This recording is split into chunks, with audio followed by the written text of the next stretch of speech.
അങ്ങനെ ഞങ്ങൾ 3 പേരും വേറൊരു മെസ്സ് തുടങ്ങി. ആ റൂമിൽ 2 ഇക്കമാരുണ്ട്. ഈ ഇക്കമാര് സെപ്പറേറ്റ് മെസ്സും ഞങ്ങൾ സെപ്പറേറ്റ് ആയി. ഒരു റൂമിൽ 2 മെസ്സായി. ഷോപ്പ് ക്ലോസ് ചെയ്യുന്നതിന്റെ മുമ്പായിട്ട് സ്പോർട്സ് സെക്ഷനിൽ വർക്ക് ചെയ്യുന്ന ചെങ്ങായിണ്ട്. ഓന് എന്റെ സെക്ഷനിക്ക് വരും. എന്നിട്ട് ഞാനും അവനും ഒരുമിച്ചിട്ട് സൂപ്പർ മാർക്കറ്റിൽ വർക്ക് ചെയ്യുന്ന ചെങ്ങായിണ്ട്. അവന്റെ അടുത്തേക്ക് പോകും. എന്നിട്ട് ഞങ്ങൾ 3 പേരും പോയിട്ട് കുറച്ച് വെജിറ്റബിൾസും മീനും ചിക്കനൊക്കെ വാങ്ങിയിട്ട് നേരെ റൂമിൽ പോകും. എന്നിട്ട് ഞങ്ങൾ 3 ഒരുമിച്ചുണ്ടാക്കും. അന്ന് എനിക്ക് ടിക്ടോക്കിന്റെ കുറച്ച് പിരാന്തൊക്കെ ഉണ്ട്. അതില് ആദർശ് എന്ന് പറഞ്ഞിട്ടുള്ള ഒരു ചെങ്ങായിണ്ട്. അവൻ കോട്ടയാ തോന്നുന്നു. അവൻ നല്ല രീതിയിൽ ഭക്ഷണമൊക്കെ ഉണ്ടാക്കും. അവൻ ചിക്കൻ കറി എന്നൊക്കെ പറഞ്ഞാൽ അടിപൊളിയായിട്ട് ഉണ്ടാക്കും. പക്ഷെ പ്രശ്നം എന്താ വെച്ചാല് ചിക്കന്റെ സ്കിന്നുണ്ടല്ലോ അത് ഒഴിവാക്കൂല. അത് ഒഴിവാക്കാതെയാണ് ഉണ്ടാക്കുക. എന്നിരുന്നാലും നല്ല രസമാണ് കഴിക്കാൻ. അവര് ഭക്ഷണം ഉണ്ടാക്കുമ്പോൾ ഞാൻ ചിലപ്പോൾ ടിക്ടോക്കിൽ വീഡിയോ കൊടുക്കും.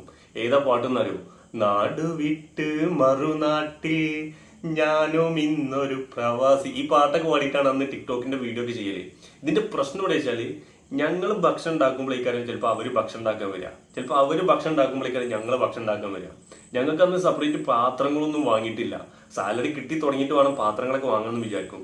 എന്നിട്ട് ഞങ്ങൾ ഭക്ഷണം ഉണ്ടാക്കാൻ നിൽക്കുമ്പോൾ ഞങ്ങൾ മാറ്റി വെച്ച പാത്രം അവരെടുക്കും. എന്നിട്ട് ചിലപ്പോൾ ചൂടാവും. ആ പാത്രം ഞങ്ങളതാണ്, അതാണ് ഇതാണെന്ന് പറയും. ആ ഒരു ബുദ്ധിമുട്ട് നല്ലവണ്ണം ഉണ്ടായി. ബാക്കി നാളെ.